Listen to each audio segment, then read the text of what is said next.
Now to Sydney, where shark attack survivor Leah Stewart has emerged from an induced coma almost 2 weeks after being mauled by a great white at Coogee Beach. It comes as the New South Wales government plans to enhance monitoring of the state's beaches. Our senior reporter Matt Taylor is at Bondi. Matt, there's been another shark sighting this morning.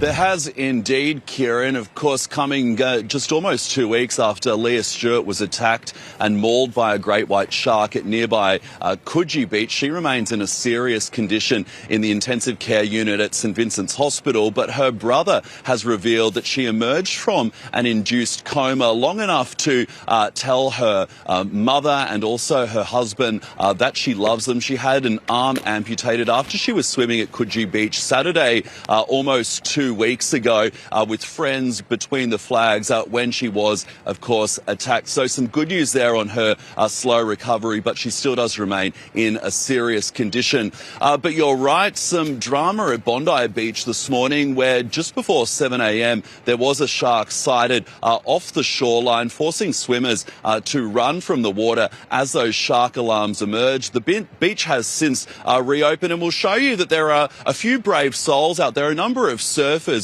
braving the conditions. Lovely day down here in Bondi Beach in Sydney, but as you can see, the flags there are up, the beach is open. There are a few swimmers and a number of surfers taking to the water, clearly not disturbed by the fact that there was that shark sighting off the coast this morning. Now, it comes just a day after drone vision captured another great white shark off of Bondi Beach. Yesterday, the drone captured that image, and experts revealing that it was in fact a great white shark. And in fact, those same experts say that as water temperatures cool down in the winter months, that generally brings great white sharks closer to the shore. Now, the New South Wales government been under pressure to do something given the recent spate of shark attacks that we've seen, particularly over the summer months in Sydney. The New South Wales Premier Chris Minns was asked about this morning, where he said that instead of a shark cull, we know that the government is opposed to that they'll be enhancing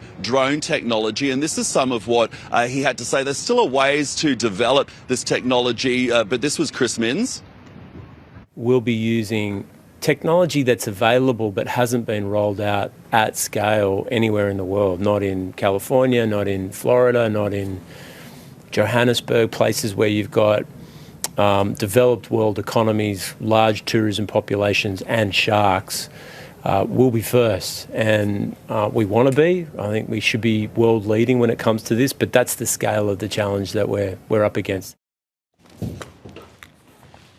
Kieran, we have seen some of those drone operations on display down here at Bondi this morning, of course, following on from that shark sighting off the coast. The New South Wales government rejecting calls for a cull, but really under pressure to ramp up surveillance of the state's coastline.